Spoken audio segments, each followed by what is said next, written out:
দিয়ে যাই। মাত্র 3খানা প্রশ্ন করলাম নিবেদন, জবাব দিয়ে বুঝাইয়াছি নন্দন নন্দন। এই জন্যে মনে মনে করি বিবেচনা, তবে অন্য ভিন্ন কথা বলবো না। এই পর্যন্ত আমার কথা শান্ত হয়ে গেল। প্রেমানন্দে ভক্তবৃন্দে হরি হরি বল, হরি বল, হরি বল।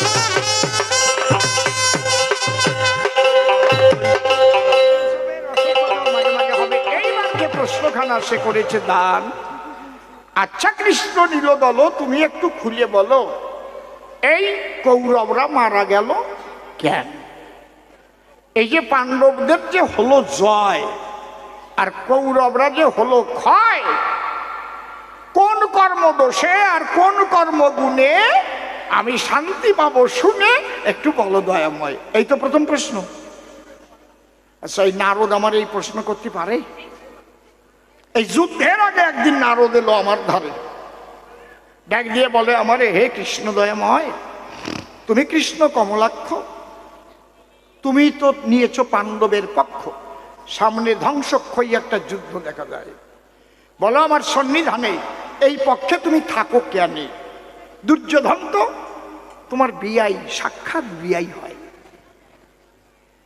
তুমি কৃষ্ণ যদুপতি আর অর্জুন তোমার ভগ্নিপতি, তাহলে ভগ্নিপতির দলে থেকে খুঁজে বলো আমাকে বেআইয়ের করতে চাও ক্ষতি? আমি বললাম নারদ, আমি কেন বললাম না কি, শোন, আমি কেন এই পাণ্ডবদের দলে থাকি তুই দেখবি না শুনবি? নারদ মুনি বলে, তাই শুনতে দেখতে পেলে শোনার ইচ্ছা নাই, একবার দেখাও কানাই। আমি কৃষ্ণ নন্দলালা নারদের হাতে দিলাম 3টি মালা, শোনেন খুব সুন্দর কথা। বলে আমি 3টে মালা নন্দলালা তোমার হাতে আমি করলাম দান, অন্তর দিয়ে দেখো ভেবে, এই যে মালাটা এটা কিন্তু উত্তমের মালা হবে, আর একটা 2য় নম্বর এটা মধ্যমের মালা, আর একটা মালা ওটা অধমের মালা। তুমি 3টি মালা নিয়ে যাবা দুর্যোধনের সভাতলা, গিয়ে বলবে দুর্যোধনের ধারে যে তোমার এই জায়গায় 3জন মানুষ পেলে পরে উত্তম মধ্যম অধম নির্বাচন করে অন্তরে আছে, ভাবো 3টি মালা 3জনকে দিয়ে আমি চলে যাব, যাও। আমি শুনতে চাইলাম তুমি এই দলে থাকো কেন, আর মালা দিচ্ছ? মধুসূদন বলে, ওই মালার মধ্যেই সব আছে, বুঝবা না। আমার কথা অনুপাতে 3টি মালা নিয়ে হাতে নারদ দুর্যোধনের সভাতে গিয়ে দিল দর্শন। দুর্যোধন ডেকে বলে, হঠাৎ মালা নিয়ে কেন এলে নারদ তপোধন? নারদ বলে, তার সাক্ষাতে এসেছি 3জনকে মালা দিতে, যদি 3 ব্যক্তি থাকে সভাস্থান। কে কে বলো আমাকে? নারদ সুমহান বলে, একজন হবে উত্তম, আর একজন হবে মধ্যম, একজন হবে অধম। বলো কে কে? দুর্যোধন বলে, তাই আমার চাইতে উত্তম ত্রিজগতে আর কেউ নাই। কি বলদের বলদ, বাল্য শিক্ষার জ্ঞানও নাই।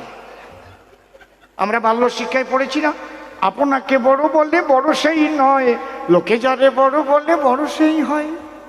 আর দুর্যোধন কি কয়? উত্তমের মালা দাও আমার গলায়, ত্রিভুবনে আমার মতো উত্তম আর পাবো কোন জায়গায়? তা বলদ না, কি কথা করছেন না কেন? সূত্রে তাই হয় না? নারদমণি ডেকে বলে, উত্তমের মালা দেব তোমার গলে, কিন্তু একটা কথা শোনো, 3জনের একজনও কম থাকিলে কিন্তু কাউকে মালা দেব না, মালা নিয়ে আমি চলে যাবো, খবরাও না। বলো মধ্যম কোনজন শুনি? দুর্যোধন ডেকে কয়, ওই যে আমার পাশে বসা রয়, মধ্যম হচ্ছে আমার মামা শকুনি। বাহ বাহ, তাহলে উত্তম পেলাম, মধ্যম পেলাম, তোমার সবার ঠাই। অধমকে দুর্যোধন আমি তাই শুনতে চাই। দুর্যোধন ডেকে বলে, সভাসদবৃন্দের ধারে কে আছো অধম মানুষ এই সবার ভিতরে? সবাই তখন রাজার কাছে করিছে বর্ণনা। রাজা বলি, তোমার বরাবরই আমরা মধ্যম পর্যন্ত হতে পারি, আমরা অধম হতে যাব না। কি বিপদ এখন, মালা 3খানা, আর নারদ দেবে না, আর সে ফাইন গন্ধওয়ালা মালা, ওরে ফুলের গন্ধ, নষ্টই হবে আনন্দ। এমন সময় দেখে পথ দিয়ে এক মেথর হেঁটে যায়। মেথরকে দেখার পরে দুর্যোধন মনে চিন্তা করে, তাহলে আমার রাজ্যের ভিতরে ওর মতো আর অধম কেউ নাই দুনিয়ায়।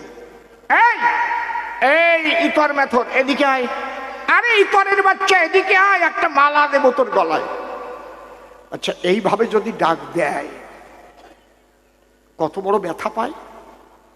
একটা ভ্যান এলাও যদি ভ্যান চালায়ে যায়, কেউ যদি মনে ভাবে তার ভ্যানে স্টেশনে যাবে, ডাক দেওয়ার মধ্যে একটা নমনীয়তা থাকবে না সেই জায়গায়? ও দাদা, দাদা আমার না একটু স্টেশন যেতে হবে, আপনি দিয়ে আসবেন।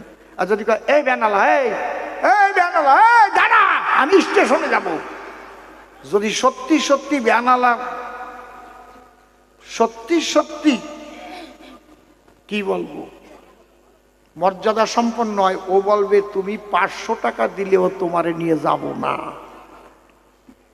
ঠিক বলছে কিনা? সে মেথরগিরি করে, তাই বলে ইতর বলবে তারে? মেথর গেছে আস্তে আস্তে ধারে, রাজামশাই আপনি ইতর বলে ব্যথা দিলেন আমার দেলে, আবার ফুলের মালা দেবেন আমার গলে, ব্যাপারটা কি বলেন তো আমার? বাহ, এইটা এক নারদ এসেছে সবাতলা, হাতে নিয়ে 3টি মালা। অধম পাচ্ছিলাম না বলে তোরে ডাক দিয়ে সবাতলে আনলাম এ সময়। ও তাহলে অধমের মালা, এ তো আরো অসম্মান। আমার অধমের মালা দেবেন কেন? বোঝো না তুমি পরের বাড়ি পায়খানা পরিষ্কার করি বেড়াও। আমার কাছে বলো দেখি, তোমার মতো নিম্নমানের কাজ আর কেউ করে নাকি? মেথরের ঝরঝর করে ঝরে পড়েছে আঁখি। হায় হায় হায়, আমি গিয়ে মানুষের দ্বারে তাদের বিশ্বাসী পরিষ্কার করে তার জন্য এত নীচ বাক্য ব্যবহার করে আমাকে ব্যথা দেয়? একটা মানুষের মুখ কখন খোলে, আন্দোলনমুখী কখন হয়? যখন আর জায়গা থাকে না, চালে ঠেকে যায়। মেথর মনে মনে ভাবে তাই মরে যাব তাতে বাধা নাই, কিন্তু উচিত কথা না বলে ছাড়া নাই। মেথর বলে পায়খানা প্রস্রাব ফেললে সে যদি অধম হয়, রাজা তোমারে করি মানা, তাহলে আমাকে মালা দেওয়া লাগবে না, তুমি মালা দাও গিয়ে তোমার নিজের মায়ের গলায়। এই অসভ্য কোথাকার, তুই এসে আমার সবার ভিতর অধমের মালা আমার মায়ের গলায় দেবার জন্য কেন বললি বল আমার ঠাই? দাঁড়াও রাজা মশাই, তুমি আমারে মারতে পারো, ধরতে পারো, জেলে ভরতে পারো, আমি কয়দিন আপনার বাড়ি পায়খানা ফেলতে আইছি। জিজ্ঞাসা করেন আপনার মায়ের ধারে, সেই ছোট শিশু থেকে কতবার পায়খানা পরিষ্কার করে, প্রস্রাব পরিষ্কার করে আপনার মা আপনাকে এত বড় করে তুলেছে, আপনার জানা নাই? ভুলে গেছে? কতদিন ভাত খাবার তরে মা বসেছে আপনাকে কোলে করে, আপনি মায়ের কোলের ভিতরে করে দিয়েছেন পায়খানা। ওই দুর্গন্ধ সহ্য করে মা অন্ন ব্যঞ্জন দিয়েছে মুখের ভিতরে, তবুও কোলে রেখেছে ওই সানা। জান, যদি পায়খানা প্রস্রাব করি পরিষ্কার করলে সে অধম হয়, তাহলে অধমের মালা আগে দাও তোমার নিজের মায়ের গলায়। এইবার রাজার খোলে কোপানো হয়ে গেছে না? খোলে কোপানো চেনেন?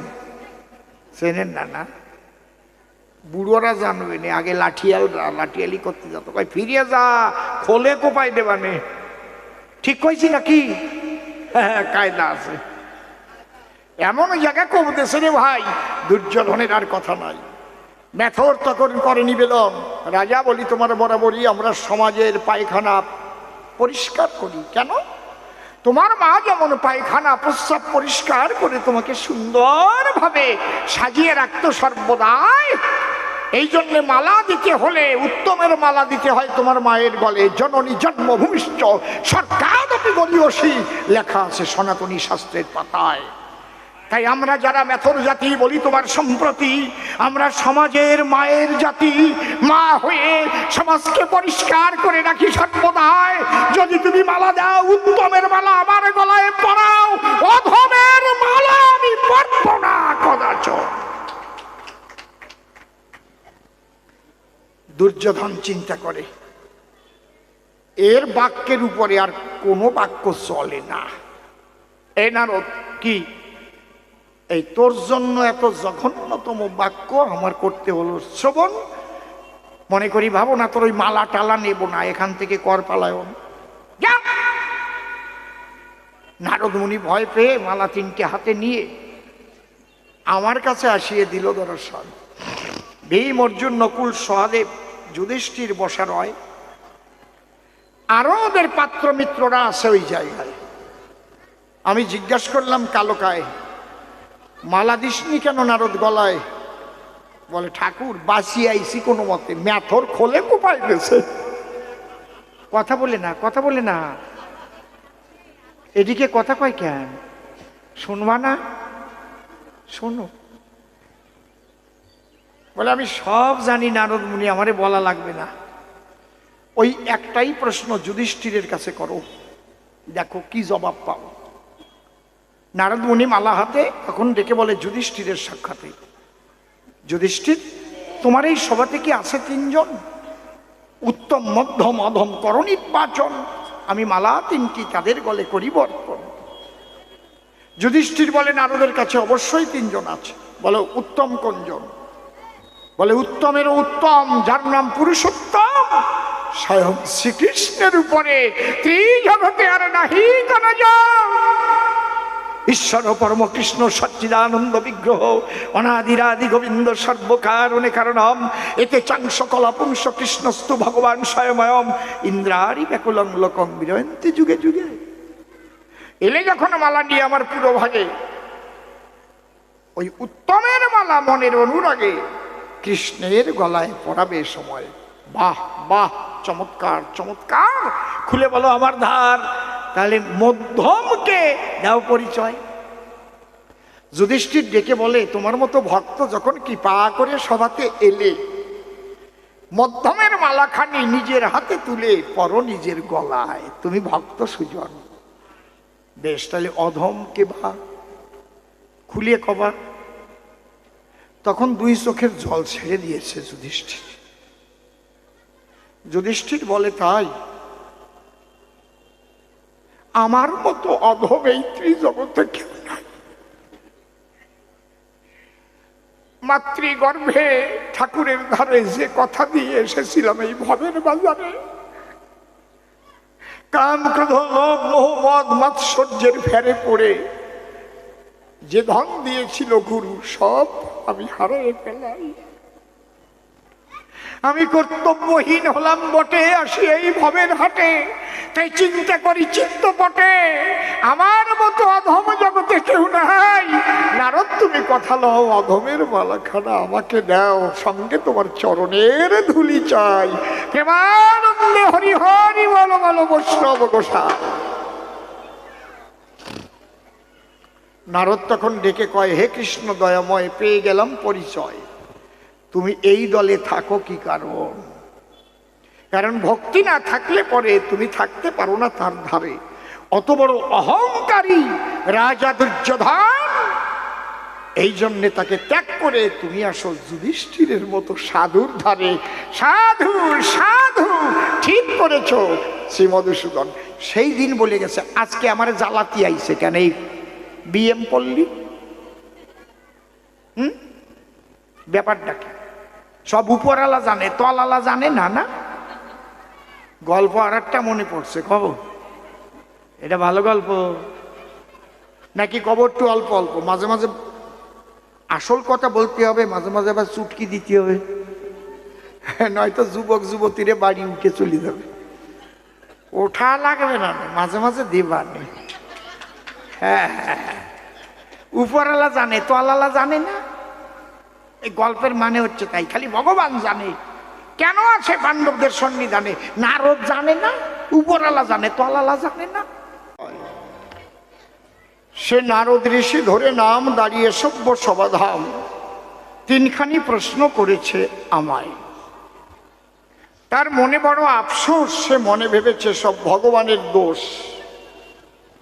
কারণ ভগবান কেন একটা পক্ষ সমর্থন করে কুরুক্ষেত্র কুরুক্ষেত্র সমরে করলো লোকক্ষয়।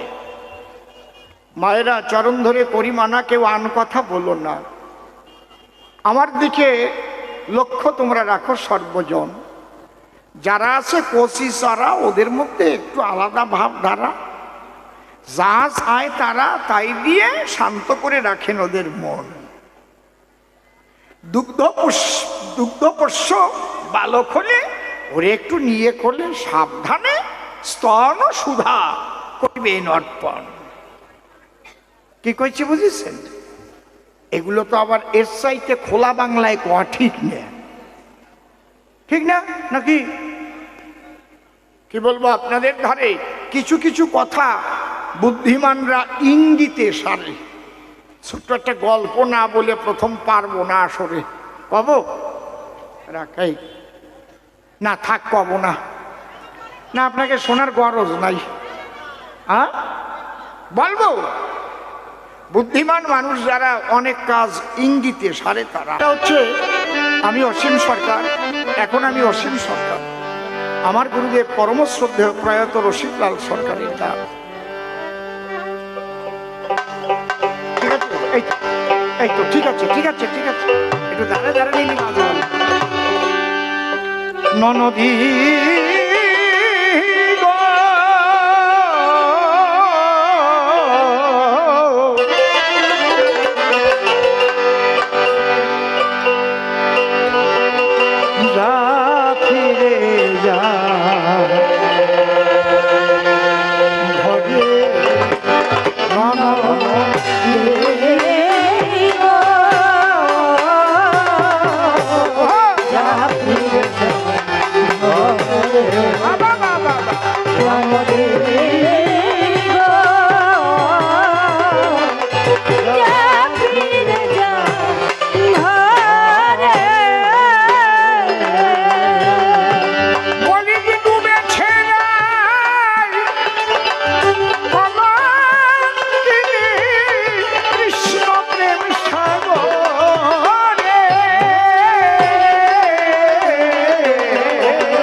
গানটা কখনকার গান?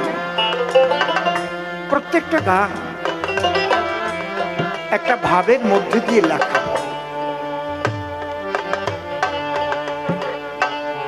পাগল বিজয় সরকার যেমন গান লিখে, এই পৃথিবী যেমন আছে তেমনই ঠিক হবে, সুন্দরে পৃথিবী ছেড়ে চলে যেতে হবে। তখন লিখে যখন গভীর চিন্তায় মগ্ন হয়ে ব্রহ্ম আর প্রকৃতির চিন্তা করতে করতে সেইভাবে নিমগ্ন হয়ে এবং জগতের দিকে তাকিয়ে দেখছে, হায় হায় রে, একদিন চলেই যেতে হবে, কিন্তু মানুষটা বোঝে না। যাই, ওদের জন্য কিছু লিখে রেখে যায়, আমি তো চলে যাব। তাহলে এই ভাবটা যদি ধরা থাকে, এই গানটা যখন গাইবে লোকে জল ভরা চোখে, তার মধ্যেও বৈরাগ্য জাগরিত হবে। শ্রদ্ধেয় রসিক বাবু এই গানটা কোন ভাবে বিভাবিত হয়ে লিখলেন?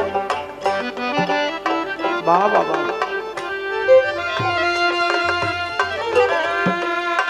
একদম কৃষ্ণ লীলার শেষ লীলা কোনটা? প্রভাস। বাবা মনের মতো করে বাজাও।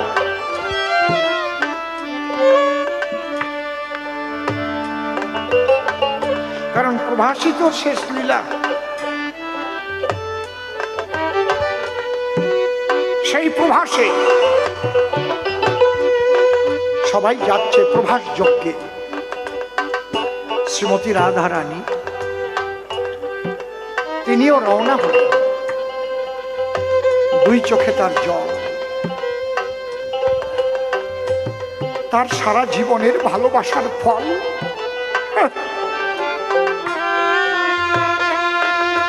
হা কৃষ্ণ, হা কৃষ্ণ।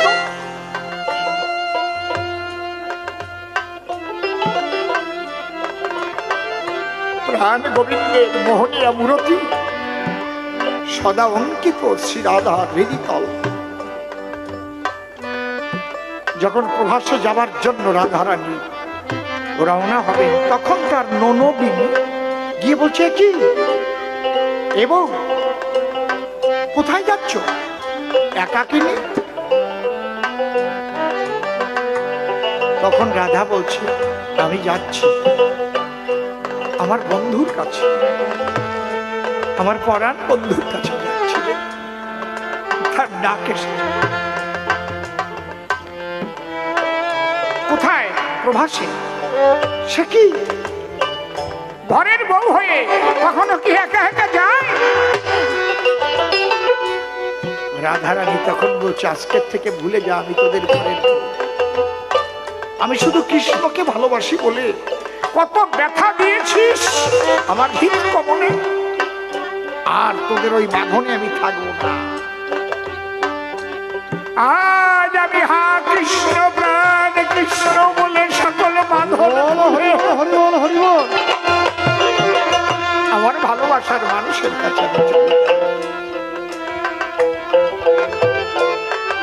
ননদী যদি কেউ জিজ্ঞেস করে রাধা কোথায় গেছে, বলিস ডুবেছে না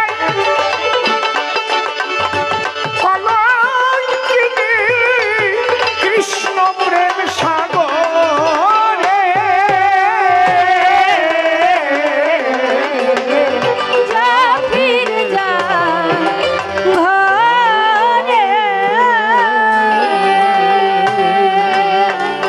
বুঝলো তোদের, আরে টোনটা কেন বেরিয়ে আছে? সকল জ্বালা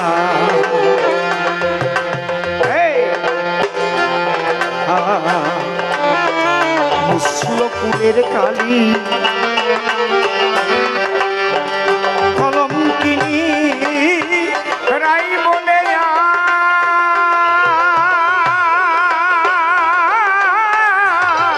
কেউ দিবে না গালি। ননদী ননদী ননদী ননদী ব্রজে আর হবে না কৃষ্ণ কালী গোপন বাসরে।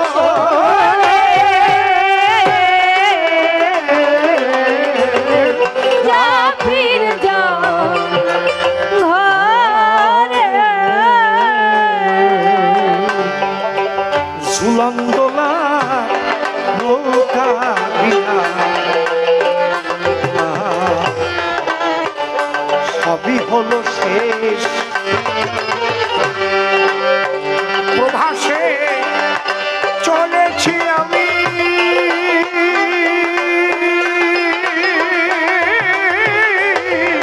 যেখানে বন্ধুর দেশ। ননদী ননদী ননদী ননদী যেন দয়া করে শ্যামল সিদ্ধেশ এই আসিবে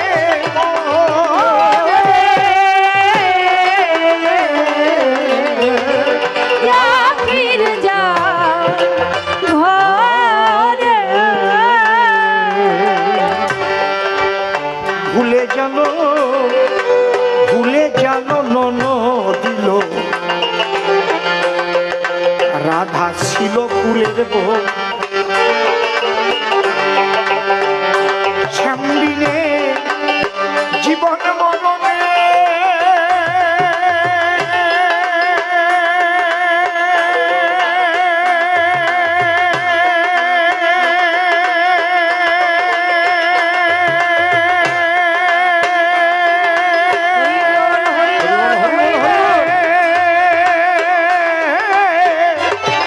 বান্ধব নাই রে ননদী ননদী ননদী ননদী যার কুলে লাগে কুলের ঢেউ, এই কুলে তার কি পায়?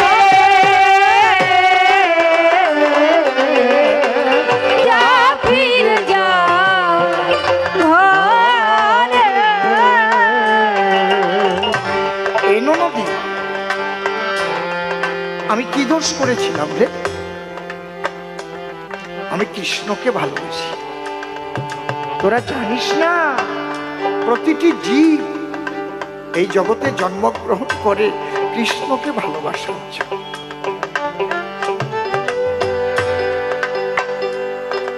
যদি মানব জন্ম পেয়ে কৃষ্ণ ভজন না করে, তার জনম যায় সারে খারে।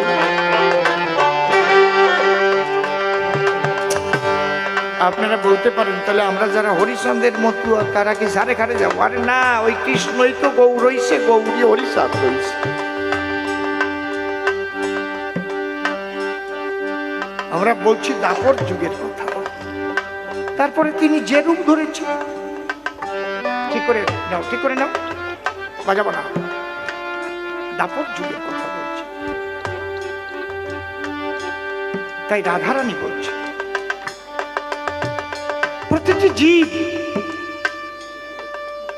এই জগতে জন্মগ্রহণ করে কৃষ্ণ ভজনের জন্য। মানব জন্ম পাওয়া সহজ ব্যাপার নয়। এই মানব জন্ম যদি কৃষ্ণ ভজন শুনিয়ে বিফলে চলে যায়,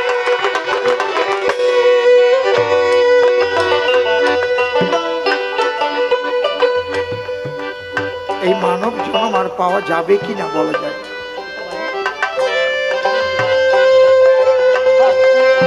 এই দোতারাটা একটু বাড়বে, কমে গেছে কেন এটা?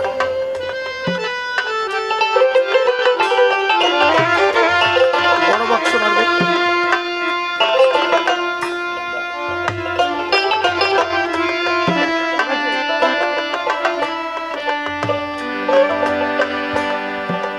বাবা, আমরা যারা মানব জন্ম পেয়েছি, আপনি ভাববেন না কম সুকৃতির বলে মানুষ হয়নি। কিন্তু মানুষ হয়ে আমি কি করলাম?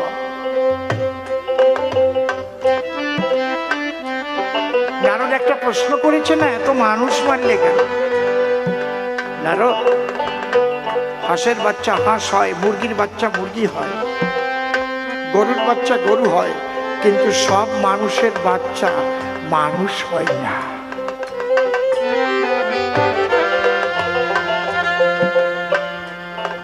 মানুষ ছোট্ট একটা শব্দ, অনেক বড় কথা গো। আমি এক কথায় ব্যাখ্যা করে দিচ্ছি। যে লোকটার নিজের মানে নিজের হুঁশ নাই, যেই কর্ম করলে আমার মান থাকবে না মান যাবে, সে মানুষের খাতায় পড়ে না। কথা বোঝা গেল?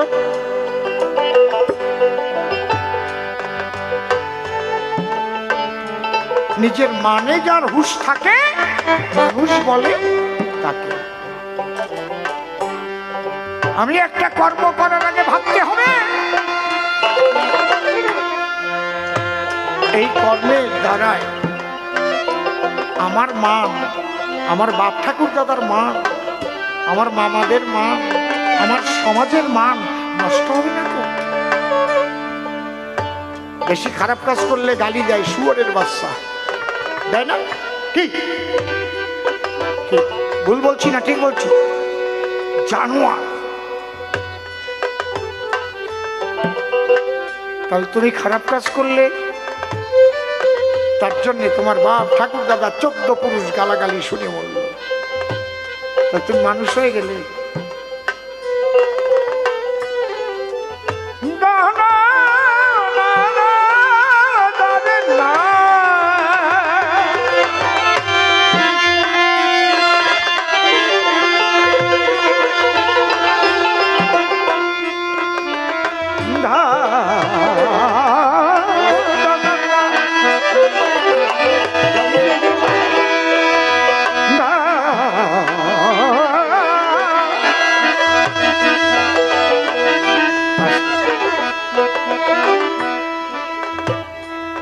পোষা পাখি উড়ে গেল, আমার বউ এখনো মরে নাই।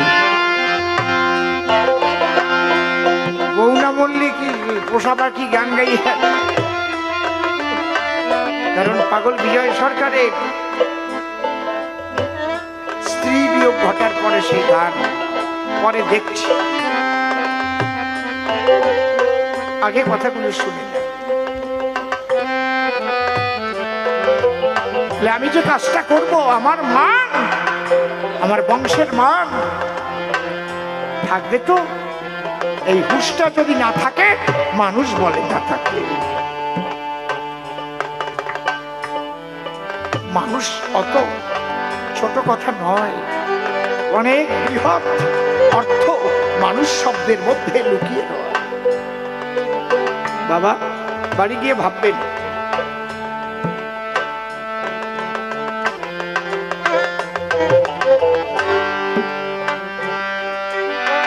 তাই শেষের পথ কি দিলেন?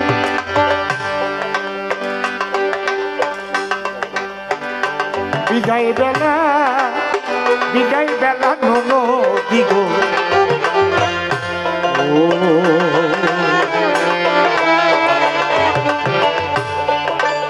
আমার শেষ মিনতি নিও, তোমরা আমার হয়ে শ্যামের কুঞ্জে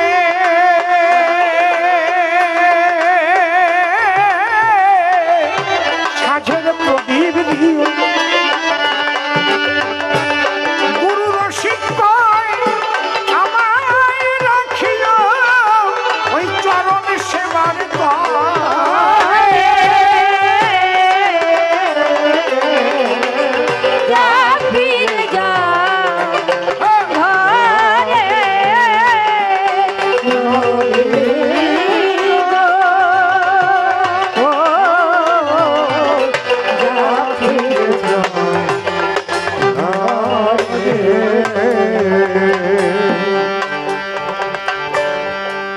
গানের কথা ছেড়ে দিয়ে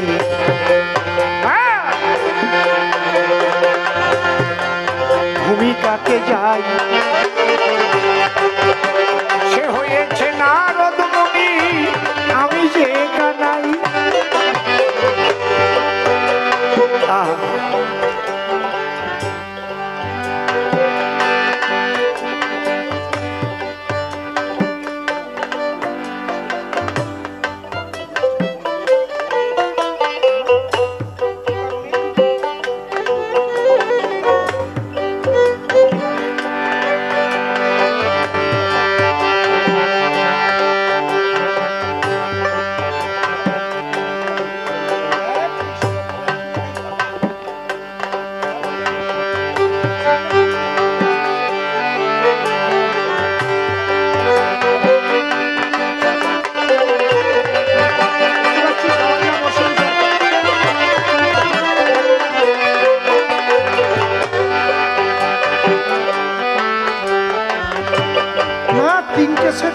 বন্ধ করে রেখেছে, ওরা নাকি কৃষ্ণ কইছে, ওই যে বন্ধ করে। আমি সে হারমোনিয়ামের সাউন্ড পাচ্ছি না, ব্যাপারটা কি? আমার নাম অসীম সরকার, বুঝে দেখো। আমি মরিয়া যাই, তারপরে ঠিক পাবো। ওর হারমোনিয়ামে যে একটা রিং বাজতিছে না, একটা চাবি আটকানো আছে। আমি কি খুলে দেখছি না, বাজনা শুনে বলে দিলাম। আর ও কয় কৃষ্ণ আইসল কইছে, ওইটা বুঝোই থুয়ে বাজাবা।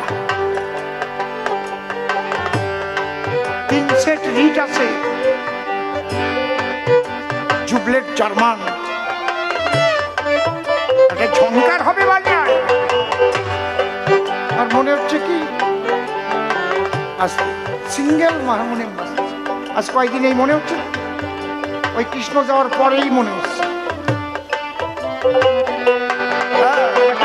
ঝমঝম করে দেখেছিস?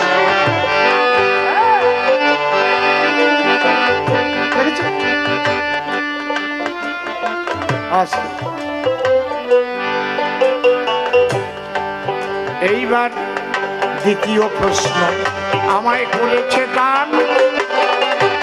লক্ষ লক্ষ মানুষ মেরে কি ধর্ম দিলে ভগবান? আমি বললাম সবাই মানুষ নয়। উনি আবার এই জায়গায় খোঁচা দিয়ে গেছে, বিশ্বের মতো মহাপুরুষ সেই বা কেন মরে, তার মতো সাধু মানুষ পাইজম চরাচরে। বলে নাই কি গোসাইরা বলছে কিনা? কথা কর না কেন? আচ্ছা, বিশ্ব কেন বলল সেই ঘটনাটা বলি। আপনাদের শোনার ধৈর্য আছে তো নাকি? শোনার ধৈর্য আছে? অনেকে দেখি টাক করাইয়া হাক করে রেখে গেছে বাড়ি, এই জন্য ওই দিক তাকাইয়া সন্দেহ করি। আচ্ছা, বিশ্বের আগের নাম কি ছিল কেউ জানেন? ছোট কেউ বলতে পারবেন? দেবব্রত। ছেলে কার? শান্তনু। ছোট। মূলত বিশ্বকে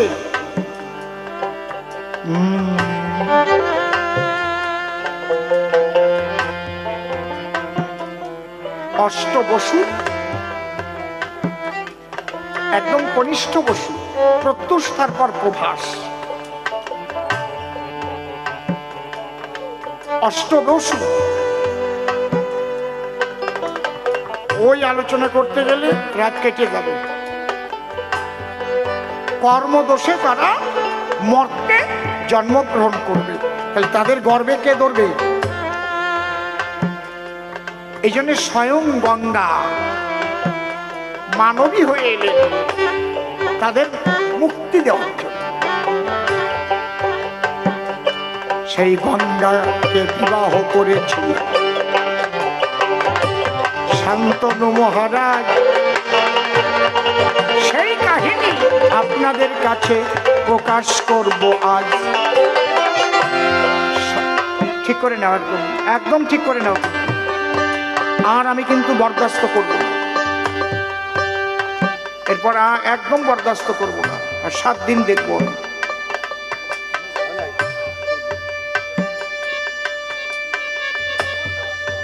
এবার তার যন্ত্র তো যখন এই আবহাওয়াগুলো পরিবর্তন হয়ে যায় নামে, ওগুলো দেখতে হবে। আমি ঠিক পাবো না, টুকটুক করে ঠিক করে ফেলতে হবে তো ওস্তাদ, কিন্তু লক্ষ্য রাখতে হবে। তুমি লক্ষ্য রাখবো না, বেসুরে পোষাই যাবা, আমার সর্বনাশ করে ছাড়বা, তা কিন্তু আমি ছেড়ে দেবো না। 5 মিনিট পর পরই টোকা টোকা দিয়ে যাবো, কেউ পাবে না। আর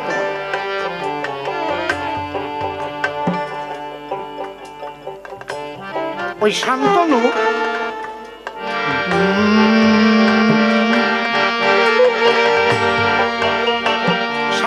গঙ্গাকে বিবাহ করেছিল একটা চুক্তিতে। কি চুক্তি? গঙ্গা বলেছিল আমি তোমাকে বিয়ে করতে পারি, কিন্তু আমার বিরুদ্ধে যদি তুমি কোনোদিন চলো আমার কথার বাইরে, সেদিন আমি তোমাকে ত্যাগ করে চলে যাব। শান্তনু রূপজ মোহে ভুলে কথা দিল গঙ্গার তীরে, তোমার বিরোধিতা আমি কোনোদিন করিব না।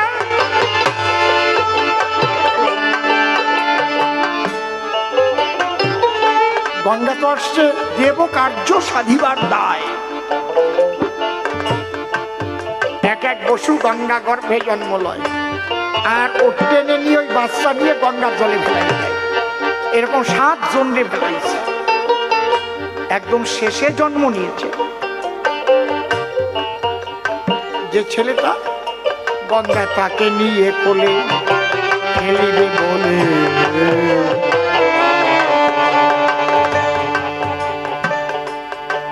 যখন হাঁটা দিল পেছন থেকে, শান্তনু তখন হাত চেপে ধরিল। দাঁড়াও, আমি তো আর সইতে পারছি না, আমি তো বাবা, আমার কি বাবা ডাক শুনতে ইচ্ছে করে না? তুমি 7টি সন্তান গঙ্গার জলে বিসর্জন দিয়েছ, কিছু বলিনি। অন্তত একটা সন্তান আমার জন্য রাখো, আমি একটু বাবা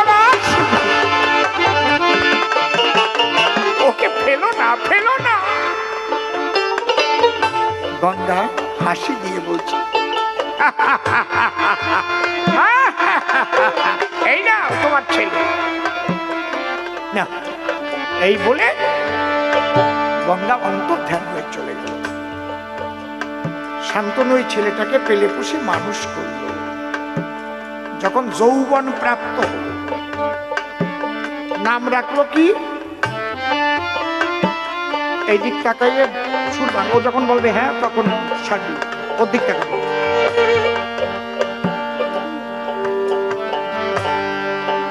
কিন্তু শান্তনু গঙ্গার জন্য পাগলের মতো হয়ে গঙ্গার কিনারে কিনারে ঘুরে বেড়ায়।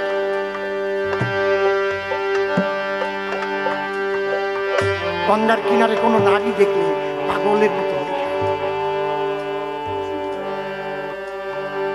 এই বুঝি আমার গঙ্গা, এই বুঝি আমার গঙ্গা, গঙ্গা।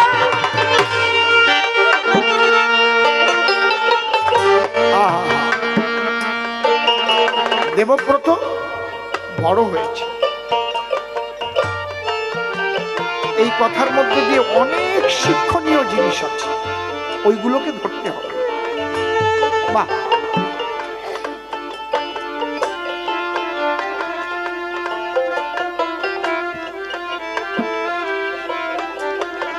ধীবররাজের কন্যার নাম কি?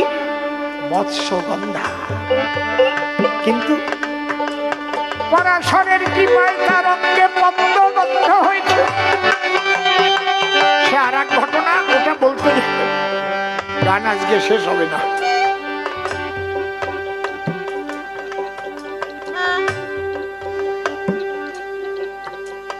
ওই মৎস্যগন্ধা অত্যন্ত রূপবতী। ওকে দেখার পরে গঙ্গা জ্ঞান করে ওর হস্ত ধারণ করে। গঙ্গা, গঙ্গা, হ্যাঁ তুমি কে? আমার হাত ধরলে কে? গঙ্গা।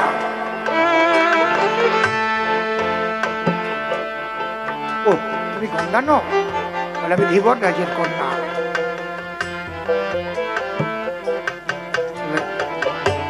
আমি তোমার হস্ত যখন ধারণ করেছি, পানি যখন গ্রহণ করেছি, আমি তোমাকে বিবাহ করতে চাই।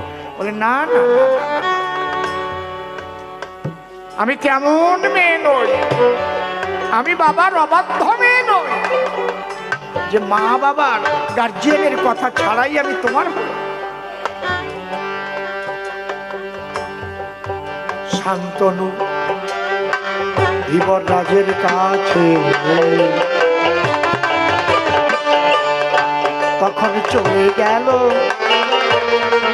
গিয়ে যখন তার মেয়েকে বিয়ের প্রস্তাব দিল, ধীবররাজ বলল না না, তোমাকে আমার মেয়ে দেব না, কেননা তোমাদের বংশের নিয়ম, বংশের বড় ছেলে সবসময় রাজ সিংহাসন পায়।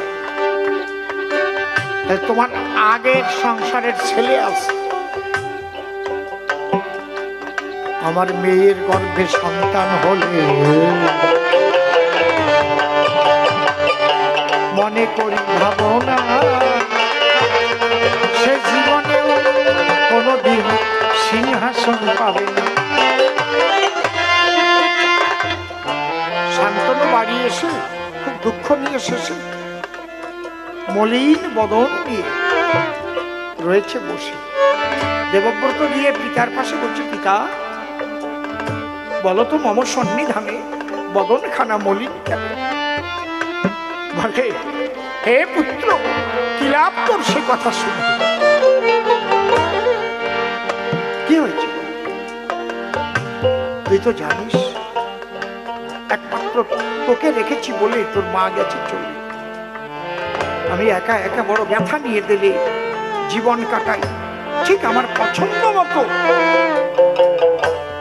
তোর দ্বিতীয় মা করবার তোর পেয়েছিলাম একজনের, একমাত্র তুই আছিস ঘরে। তার বাবা তার মেয়ে দেবে না আমার ছাই।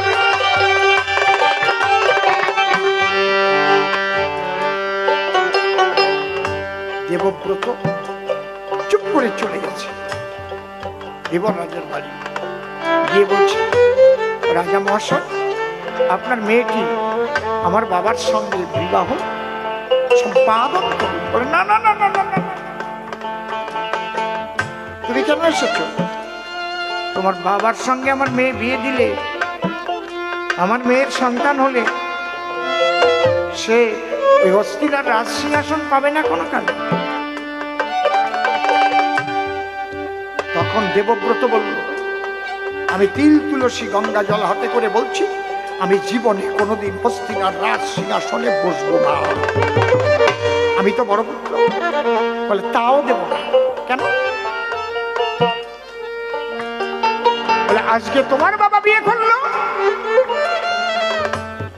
এসে লক্ষ্য করো জি, তুমি যৌবন প্রাপ্ত, পূর্ণ যৌবন প্রাপ্ত একটি যুবক। কালকে তুমি বিয়ে করলে, তোমার বাবার আগে যদি তোমার সেই স্ত্রীর গর্ভে জন্মে ছেলে, তাহলে তুমি নিলে না, সেই ছেলে পাবে। রাজধর্ম, তোমাদের বংশের রাজধর্ম।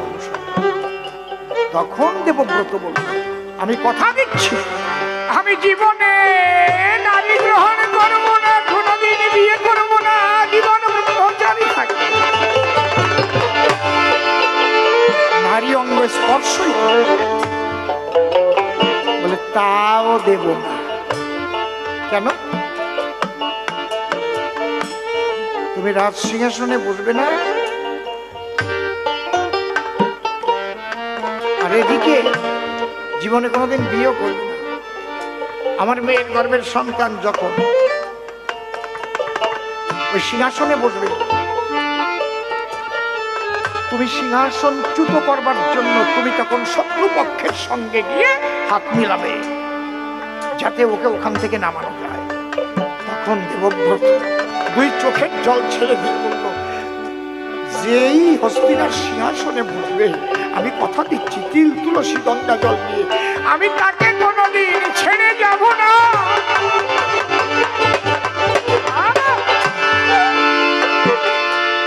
একদম ওর সঙ্গে চোখ কান খোলা রেখে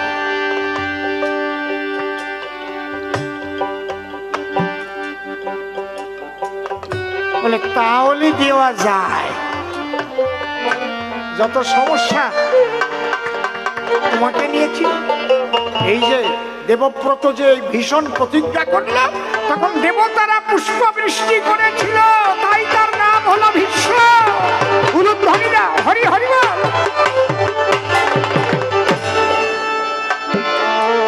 বুঝেছেন? বাহ। তখন দেবব্রত বাবাকে গিয়ে বললো, বাবা তোমার আর চিন্তা নেই, এবার তুমি গেলেই বিয়ে হয়ে যাবে। তাহলে ওই রকম ভীষ্ম বললো কেন? এত বড় মহাপুরুষ, না তপ তপৈতাহু ব্রহ্মচর্য তপোত্তমম ঊর্ধ্বরেতা ভবেজ্জস্তু সদেব নত মানুষ, দেবতা সমতুল্য পুরুষ। বাবা বাবা,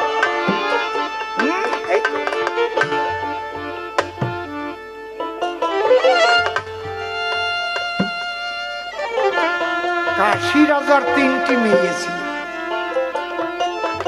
তাদের নাম মনে আছে? অম্বা, অম্বিকা আর অম্বালিকা। তারা অত্যন্ত রূপবতী। বাবা বাবা বাবা, চমৎকার। বলি হাজ,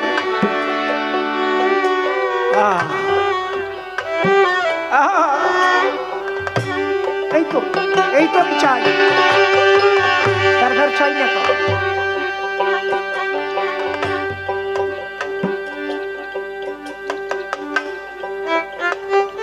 ওই 3টি মেয়েকে বীর্য শুল্ক করল। শুল্ক মানে কর। বড় বড় বীরদের ওই বাড়িতে নিমন্ত্রণ দিয়েছে এবং ওখানে যুদ্ধ হবে। যুদ্ধে একজন জয়যুক্ত হবে, যে জয়যুক্ত হবে 3টি মেয়েকে তার হাতে সম্প্রদান করবে। 3 মেয়েকে একজনের হস্তে সম্প্রদান করবে, একই জামাই হবে।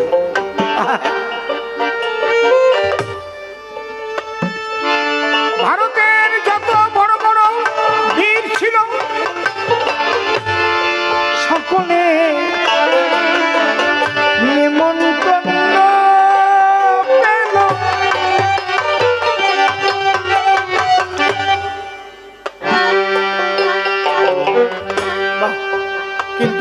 থাকলো একজন। সবাই নিমন্ত্রণ পেল, কে বাকি থাকলো দেখি, কেউ বলতে পারেন নাকি? হ্যাঁ, ভীষ্ম। তখন তো ভীষ্ম নাম হয়ে গেছে। কেন ভীষ্মকে নিমন্ত্রণ করলো না এগুলো বুঝতে হবে। কারণ ওই জায়গা যারা যুদ্ধে যাবে, জয়লাভ করার পরে 3টি মেয়ে বিয়ে করবে, ভীষ্ম তো জীবনে বিয়েই করবে না, তাই নিমন্ত্রণ দিয়ে লাভ কি? মাসা নাই তার বুধবার।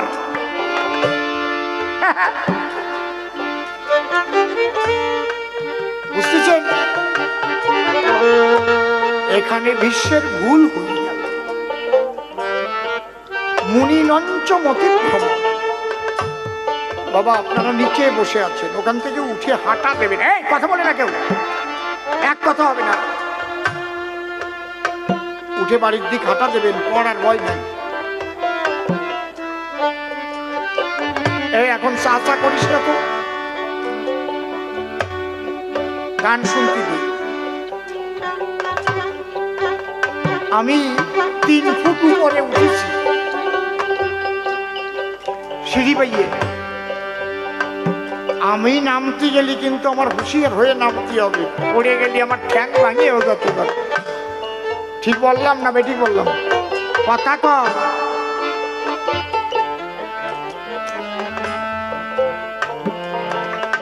বাবা বাবা কথা কই না, চা দাও, ওনাকে চা দাও, কথা কই না, আস্তে আস্তে দাও, চুপচুপ করে দাও, বোঝো না?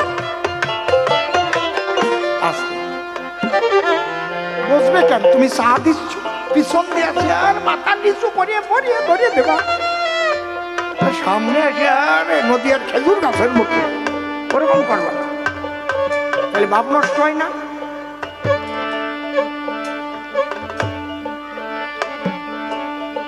বিশ্বের একটা ভুল হয়ে গেল। এবার যদি কেউ সবচাইতে উচ্চ শৃঙ্গে, পর্বতের শৃঙ্গে ওঠে, হিমালয় পর্বতে, ওখান থেকে যদি পা ফসকে পড়ে যায় কি হবে? পাও কি হবে? আর ফিরে আসবে সে? খোঁজ পাওয়া যাবে? খালি যে যত উপরের মানুষ হবে তার তত সাবধান থাকতে হবে। বোঝা যাচ্ছে? এই জন্যেরই বলে সাধু সাবধান, ফের কহিব সাধু কর অবধান। সাধু সাবধান। কেউ কখনো বলে চোর সাবধান, ডাকাত সাবধান, গুন্ড সাবধান, ঘুষখোর সাবধান হয়? কি বলে? সাধু সাবধান। যে যত বড় পদাসীন থাকবে এই পার্থিব জগতে, সাধনার জগতে নয় শুধু, তার তত হুঁশিয়ার থাকতে হবে, পা যেন পিছিয়ে না যায়। হ্যাঁ কায়দা আছে, পিছলে গেলি যে কোন জায়গায় চলে যাবে আর টানিয়ে উঠানো যাবে। বিড়াল জলের মধ্যে বিজয়ী উঠলি যেমন চেহারা হয় সেইরকম হয়ে যাবে, দাঁড়িয়ে দাঁড়িয়ে ভিজিয়ে গেছে।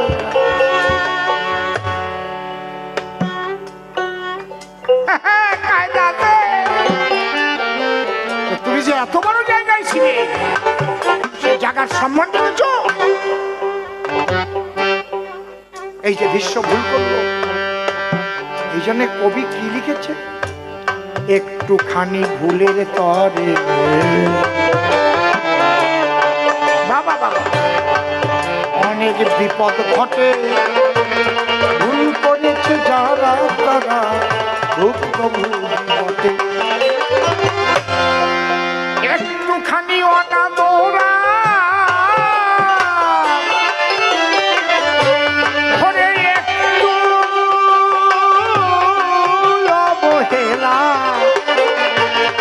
গুছিয়ে দিতে পারে মনে সকল লীলা খেলা।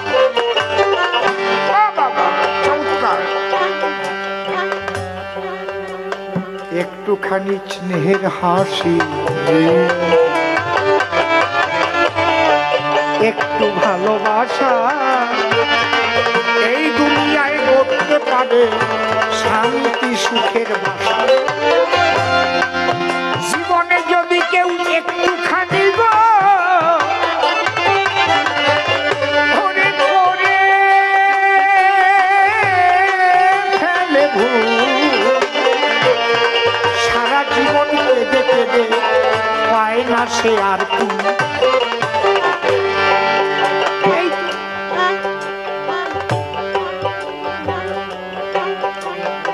তাহলে বিশ্ব কি ভুল করলো? ধনুর্বাণ নিয়ে হাতে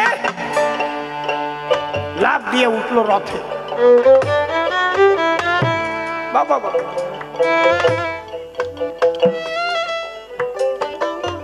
কি করছিস? আহা,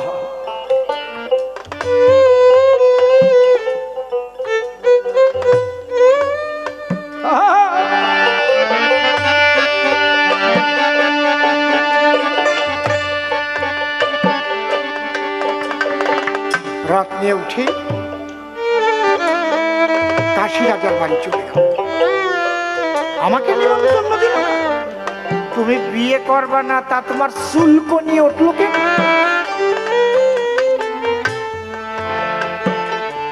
ধনুর্বাণ হাতে নিয়ে যখন ভূমিতে নামিল, বিশ্বকে দেখে সবাই চমকিত হল। দেখি বিশ্ব কেন আজ এখানে ধনুর্বাণ নিয়ে শোনে উদ্যত হয়েছে রণে।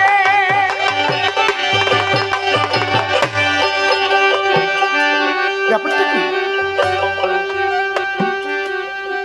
উনি জয়যুক্ত হলে তো ওনাকে বিয়ে করতে হবে। বাবা, অনেকের ভেতরে ভীতির সঞ্চার হলো, ওরা ধনুর্বাণ বুঝিয়ে নিয়ে পলাইছিল।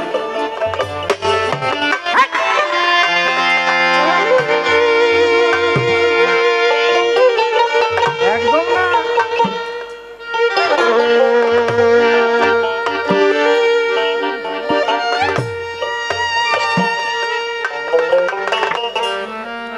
যাদের যারা রূপজ মোহে মোহিত ছিল, যারা ধনুর্বাণ হাতে নিয়ে যুদ্ধে নামলো, দুই এক গুতো মারার পরেই দৌড়লো, সবাই হেরে গেল বিশ্বের সঙ্গে। সবাই হেরে যাওয়ার পরে বিশ্ব তিনটি মেয়ের হাত ধরে নিয়ে রথের পরে এলো হস্তিনায়। দেখেন ভুল কি করলো। আজীবন ব্রহ্মচারী, নারী অঙ্গ স্পর্শ করবে না, তিন মেয়েকে নিয়ে এলো। আনছো যখন বিয়ে করো, দুই মেয়েকে ভাইয়ের সঙ্গে বিয়ে দিল। অম্বা বলল, তুমি আমাকে যুদ্ধ করে নিয়ে এসেছো, আমি অন্য কোন পুরুষকে স্বামী রূপে বরণ করব। বিশ্ব তখন ভাবছে আমি কি করলাম, আমি কি করলাম? না না না না,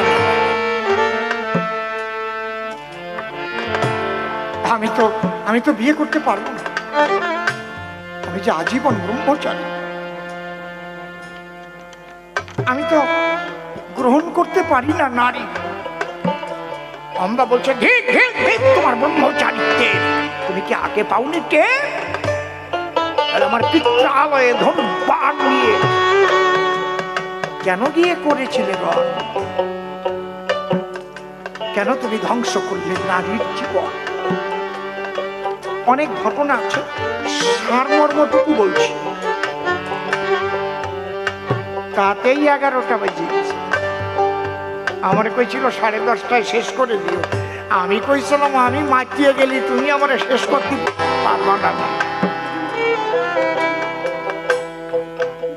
আমি যদি একবার জুত পাইয়ে যাই, কয়টা অব্দি গাবো তার ঠিকঠাক নাই। হ্যাঁ হ্যাঁ, হরিবল হরিবল, হরি হরিবল।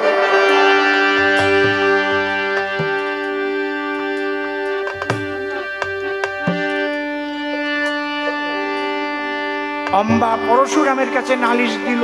পরশুরাম বিশ্বকে ডাকলো, অনেক বুঝালো। এরা শুনলো না। পরশুরামের সঙ্গে বিশ্বের যুদ্ধ হলো। পরশুরাম হেরে গেল। তারপরে পরশুরাম বলল, অম্বা, তোমার যদি এর প্রতিশোধ নিতে হয় তাহলে একমাত্র তুমি বসো শিবের সাধনায়। শিব ছাড়া ওকে কেউ কিছু করতে পারে না। তখন অম্বা শিবের সাধনা করলো। শিব কৈলাস হতে এ মোহিতে অম্বার সাক্ষাতে হাজির হলো। মা, কি চাও বলো? বলে, আমি এর কিচ্ছু চাই না, আমি চাই বিশ্বের মৃত্যু। তাই তাই হবে, তাই হবে মা গো, মনে করো ভাবনা। তবে এই দেহ থাকিতে তোমার আশা পূর্ণ হবে না। এই দেহ ত্যাগ করে গো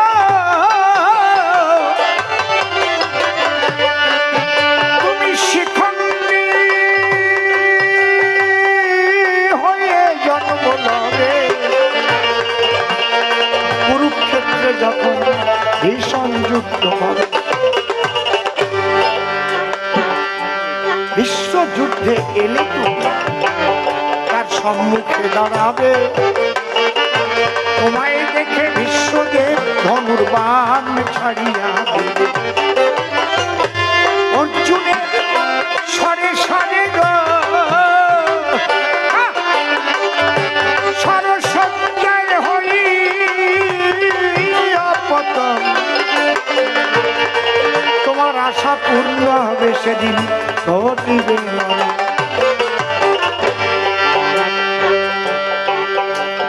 বুঝাতে পারলাম ভগবান? মহাভারতের আলোচনা 2, 4, 5 রাত ভরিয়ে বললেও কি ঘুরায়? মাসের পর মাস বলল। তাহলে মূল কথা কি? ভগবান কোন পক্ষে থাকে এটা গান্ধারী জানতো, তুমি যে বোঝো না। যুদ্ধের আগে যখন দুর্যোধন গিয়ে গান্ধারীর কাছে প্রণাম করে বলেছিল, মা তুমি বলো মা,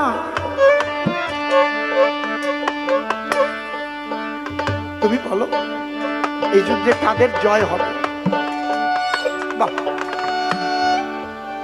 গান্ধারী বলেছিল, দুর্যোধন সত্যি কথাটা বলি, ঠিক জয়স্তু পাণ্ডু পুত্র নাম যেসাং পক্ষে জনার্দন। কেন? যথা কৃষ্ণ তথা ধর্ম, যথা ধর্ম তথা জয়। পাণ্ডবদেরই জয় হবে বাবা।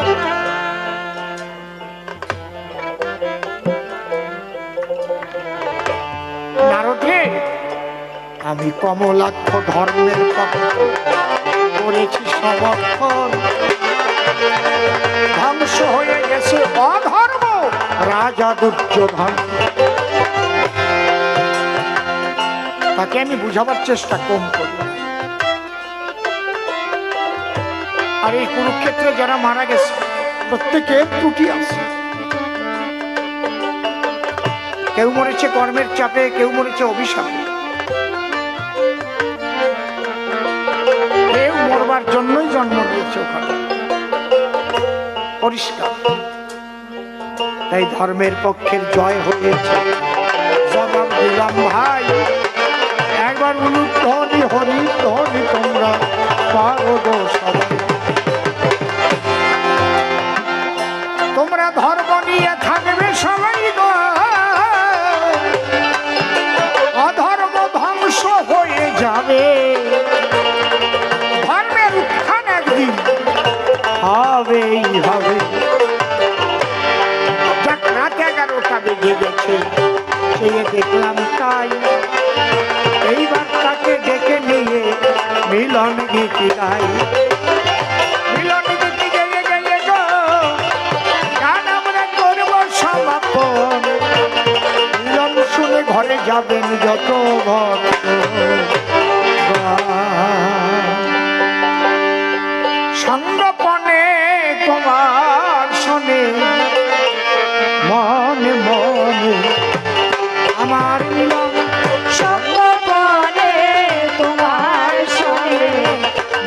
মনে মনে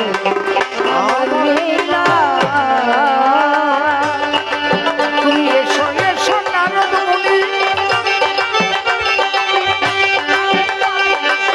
কি বুঝলে তোমার মুখে শুনি,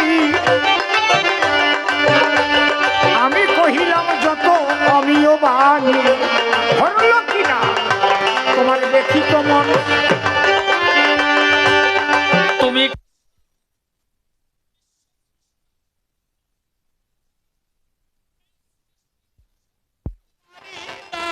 বাবা বাবা তাহলে তারা বলে তোমার হয় অপমান, এইটুকু একটু করি যে চিন্তন।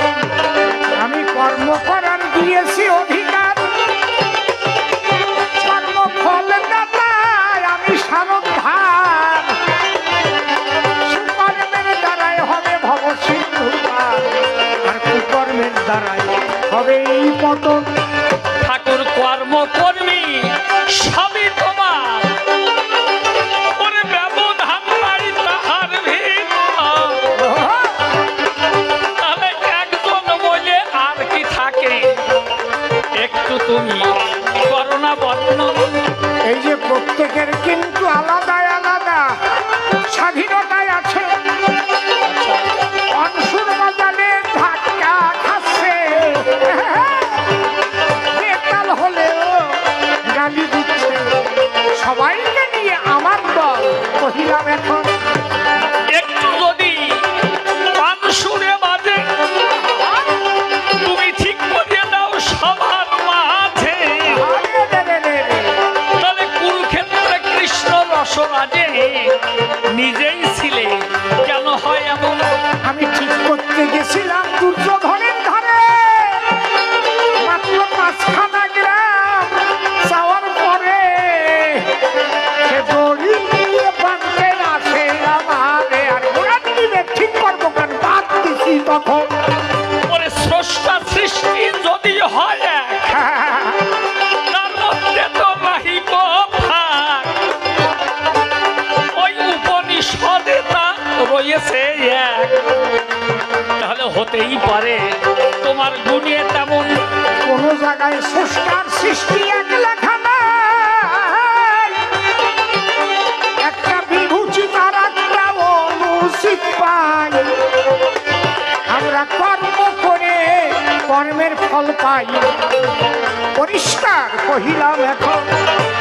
তাহলে তৎস্রষ্টা তদনুপ্রাবিশদ, এটা বলে গেছে ওই উপনিষদ।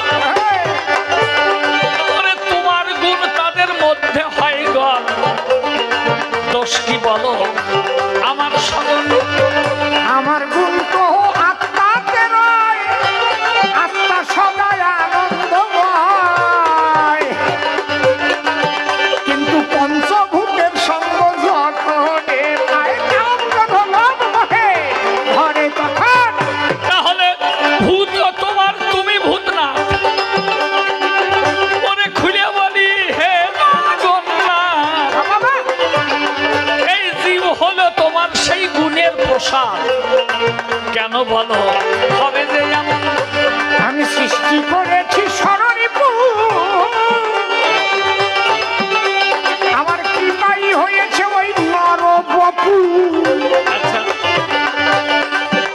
তুমি খারাপ কাজ যদি করো বাবু, আমার উপরে না করে সমর্থন। তাহলে সররিপুই তো গুতগুতি করে, তাদের দোষে যদি ওরা মারে, দোষ যাবে কেন ওদের ঘাড়ে? দয়া করে তুমি করো তো বর্ণন। ওরা সররিপুকে কন্ট্রোল করতে পারলে, আর মনটা শ্রীকৃষ্ণ চরণে দিলে, তার 10 গুণ আমি গ্রহণ করি নিল বলে, তার কোনো দোষ নাই।